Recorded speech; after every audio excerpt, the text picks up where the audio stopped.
Welcome back खवातीन और हज़रात। आज जिस दौर में हम मौजूद हैं, हम हर तरह की तरक्की कर चुके हैं और तरह तरह की रोज़ बरोज़ हमारे पास कोई ना कोई नई टेक्नोलॉजी आती है। अब तो एआई भी आ चुकी है। इससे पहले अगर हम बात करें तो जब मोबाइल का ज़माना आया था या फिर टच फ़ोन्स का ज़माना आया था, हम सोच रहे थे कि इससे आगे की टेक्नोलॉजी नहीं होगी, लेकिन हर चीज़ इवॉल्व हो रही है। हमारा ये हर चीज़, हमारी लाइफस्टाइल इवॉल्व हो रहा है। अगर आप इलाज मुआवजे की बात करें तो कितने ज़्यादा आप देखेंगे कि उसमें भी तरक्की हो रही है, लेकिन कहीं ना कहीं पे एक चीज़ इफेक्ट हो रही है, वो है हमारा इन्वायरमेंट। क्योंकि सनतें जिस तरह से तेज़ी से बढ़ रही हैं, तमाम तर चीज़ें आपकी जो ग्लोबल इम्पैक्ट है उसका आपके इन्वायरमेंट पे पड़ता है। आपके क्लाइमेट चेंज की जो रीज़न्स हैं उसकी भी सबसे बड़ी वजह आपका इन्वायरमेंट है। उसमें जो आलूदगी है उसकी वजह से आपका क्लाइमेट चेंज होता है। क्योंकि जो चीज़ें आजकल हमें रावलपिंडी, इस्लामाबाद में या फिर मुल्क के दीगर शहरों में नज़र आती हैं कि अचानक से थंडरस्टॉर्म आ गया, अचानक से यालाबारी हो गई, अचानक से अब इतनी यालाबारी होती है गाड़ियों के शीशे भी टूटते हैं। तो इनकी क्या वजूहत हैं और इनको किस तरह से कंट्रोल किया जा सकता है, आज हम इसी टॉपिक पे आज हम बात करेंगे। और बात करने के लिए बहुत ही खूबसूरत शख्सियत सुंदर सुहेल माहिर ने ज्वाइन किया। सुंदर, thank you so much for joining us. सबसे पहले तो मुझे ये बताएं कि माहौलियाती आलूदगी जो है वो सिर्फ पाकिस्तान नहीं, दुनिया भर का ये मसला है। गर्मी और सर्दी के मौसम का बहुत ज़्यादा सख्त हो जाना, फिर उसके बाद हम देख रहे हैं कि जब प्रेडिक्शन होना बारिश की तब नहीं होती, जब प्रेडिक्शन नहीं होती तब हो जाती है। बारिश के बगैर यालाबारी होना, कैद साली बढ़ती जा रही है, एक मामूली सी प्रैक्टिस है। फिर हम देख रहे हैं समुद्री तूफान बहुत ज़्यादा आ रहे हैं। क्या वजह है, ये प्रैक्टिसेस क्यों हो रही हैं? जी, थैंक यू सो मच गजल। बिल्कुल, ये काफी विजिबल हैं ये सारे चेंजेस। और एक जमाना था कि सिर्फ हम क्लाइमेट चेंज की बात करते थे और डिफरेंट साइंटिस्ट से सुनते थे, अब तो ये हमारी आंखों के सामने है। और ये सिर्फ पाकिस्तान में ही नहीं है बल्कि दुनिया भर में अगर आप देखें तो कितना एक्सट्रीम वेदर जो है हो चुका है हर मुल्क में। और अभी जैसे आपने जिक्र किया था कि जो ये हेल स्टॉर्म आया था और फिर अचानक बारिश हो जाती है। कराची में अगर आप देखें तो तकरीबन 2 साल से तो यहाँ पे बारिश ही नहीं हुई है। तो कहीं तेज बारिश होना, कहीं बारिश ना होना, समंदरी तूफान आना। अभी जैसे अगर आपको याद हो कि 2023 में भी cyclone Biparjoy almost it hit Karachi. लेकिन जो है उस साइक्लोन का जो है मतलब बस ये था कि डायरेक्शन चेंज हो गई विद टाइम। पर बात ये है कि देखें, ये तो अभी की बात है, आगे जाके ये चेंजेस और फ्रीक्वेंट होंगे। तो जैसे ग्लोबल वार्मिंग है हमारी दुनिया में, इतनी सारी जो है इंडस्ट्रीज हैं, चीजें हैं, अब वो इमिशंस प्रोड्यूस करते हैं। ये सारी जो गैसेस हैं, ये एक हमारी जो नेचुरल लेयर है उसको मजीद जो है इंक्रीज कर देती हैं। तो उसकी वजह से ज्यादा हीट ट्रैप होती है। जब ज्यादा हीट ट्रैप होगी तो ग्लोबल टेम्परेचर बढ़ेंगे और ये चेंजेस और ज्यादा फ्रीक्वेंट होते जाएंगे। अच्छा सुंदर, मुझे ये बताइएगा कि अगर क्लाइमेट चेंज की बात की जाए तो पाकिस्तान इस रिस्क में टॉप 10 कंट्रीज में पहले नंबर पे है। अमेरिका आई थिंक 7वें नंबर पे, इसी तरह बाकी इटली है, इस तरह की कंट्रीज हैं। सो पाकिस्तान को इस हवाले से क्या कुछ करना चाहिए कि हमारे यहाँ जो इतना रैपिडली क्लाइमेट चेंज हो रहा है इसको किसी तरह से कंट्रोल करें? क्योंकि हमारी जो बड़ी बड़ी पहाड़ियाँ हैं, अगर ये किसी तरह से खुदा न ख्वास्ता पिघलना स्टार्ट होगी तो हमारा तो फ्यूचर खतरे में पड़ जाएगा।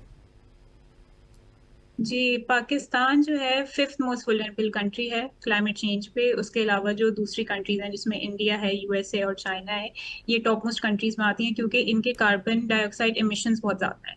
पाकिस्तान की कंट्रीब्यूशन इटसेल्फ इमिशंस में इतनी नहीं है, लेकिन क्योंकि ये दूसरी बड़ी कंट्रीज का इम्पैक्ट पाकिस्तान पे और मतलब दुनिया में आप किसी भी एक जगह कुछ करेंगे तो ऐसा नहीं है उसका इम्पैक्ट कहीं और ट्रांसफर नहीं होगा। तो ये है कि ये जो बड़ी कंट्रीज हैं, इन्होंने इंडस्ट्रियल रेवोल्यूशन के बाद इतने ज्यादा इमिशंस प्रोड्यूस किए हैं जिसका इम्पैक्ट पाकिस्तान में भी है। यहाँ पे हम ये कर सकते हैं कि हमारे पास एक अडेप्टेशन प्लान होना चाहिए हर सिटी के हिसाब से, कि आप अपने इंफ्रास्ट्रक्चर को बेहतर बनाएं, उसको मजीद ग्रीन बनाएं। आप ओशंस के हवाले से जो है आपने इनिशिएटिव्स लेने चाहिए, क्योंकि ये बहुत जरूरी है। आप देखें कि अभी भी जो है हमारी अगर कंट्री इटसेल्फ की बात करें तो हमारे पास कोई ऐसे अडेप्टेशन मेजर्स नहीं है। जो ये तूफान आना है तो हमारे पास क्या नेचुरल बैरियर मौजूद है?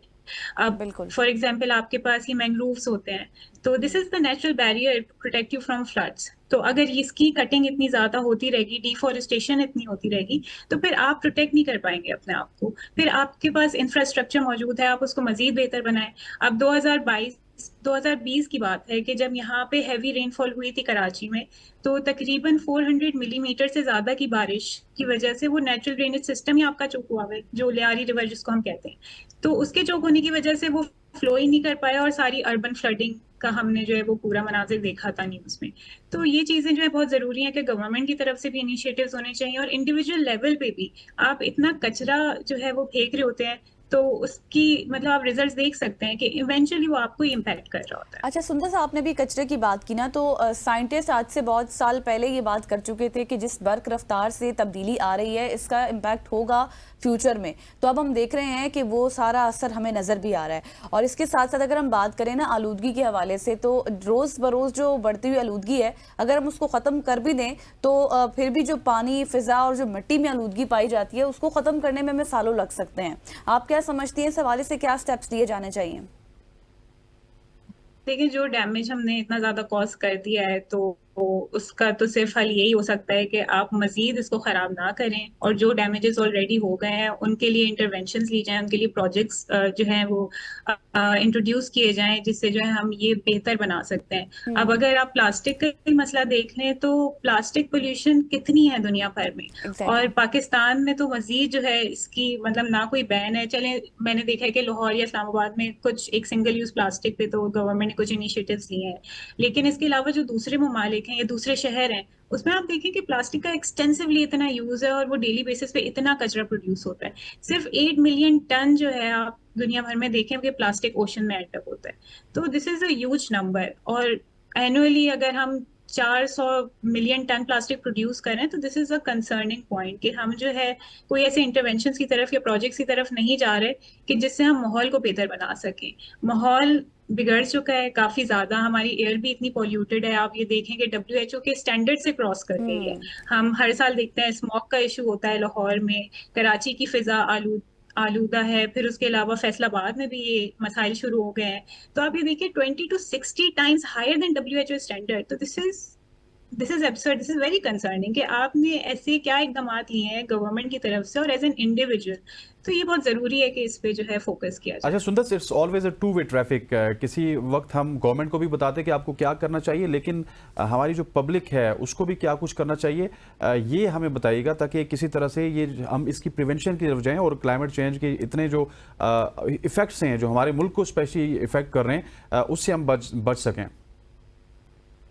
जी, इंडिविजुअल लेवल पे आप बहुत कुछ कर सकते हैं। जैसे अगर आप प्लास्टिक पोल्यूशन की बात करते हैं तो आप कोशिश करें कि आप अपना डोमेस्टिक प्लास्टिक की कंजम्पशन जो है उसको कम करें। प्लास्टिक का ऑल्टरनेट मौजूद है पहले से, आप रियूजेबल बॉटल्स यूज कर सकते हैं, आप जो टोट बैग्स होते हैं आजकल तो बहुत फैशन में भी हैं, आप उनका इस्तेमाल कर सकते हैं।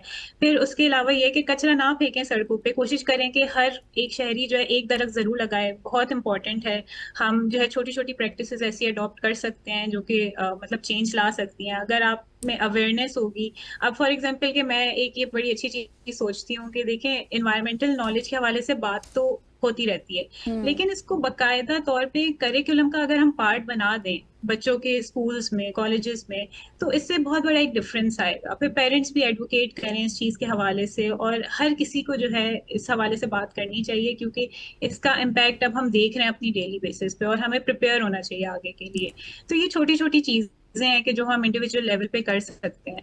फिर बिल्कुल। उसके अलावा जो है गवर्नमेंटल लेवल पे पॉलिसीज स्ट्रांग होनी चाहिए। हमारे पास प्लान्स मौजूद हैं, चीजें हैं, बहुत सारी डिबेट्स होती हैं, लेकिन मैंने ये देखा है कि राइट स्टेक होल्डर्स जो है ना उनकी मौजूदगी बहुत जरूरी है। कि अगर एग्जैक्टली। कोई फॉर एग्जाम्पल, मैं छोटी सी एग्जाम्पल देती हूँ, यहाँ पे दरख्त चलाने की मुहिम शुरू हुई थी, तो फिर कराची में बहुत सारे कोनोकार्पस की स्पीशीज लगा दी थी। फिर उसके बाद एक डिबेट शुरू हुई कि नहीं, हमें तो ये लगानी नहीं चाहिए, हमें तो मतलब एक डाइवर्सिटी प्रॉपर चाहिए, प्लान तो हमें नहीं है नीम भी सुंदर चाहिए हमारे हमें। पास। आप बिल्कुल ठीक कह रही हैं कि सबसे पहले जी हमें जी गवर्नमेंट लेवल की पॉलिसीज तो होती हैं, लेकिन इंडिविजुअल लेवल पर भी खुद रिस्पॉन्सिबल होना होगा, क्योंकि फूल्स हो गए, फिर इसके साथ आप देखें कि ग्रीन हाउसेस से जो गैसेस का अखराज होता है, ये सब तो हमारी अपनी आलूदगी फैलाई हुई है ना, तो इसके ऊपर भी कंट्रोल करना बहुत ज़्यादा ज़रूरी है। सुंदर सुहेल हमारे साथ मौजूद है। थैंक यू सो मच सुंदर फॉर ज्वाइनिंग अस। यहाँ पर लेंगे ब्रेक के बाद वापस आएंगे। Stay with us.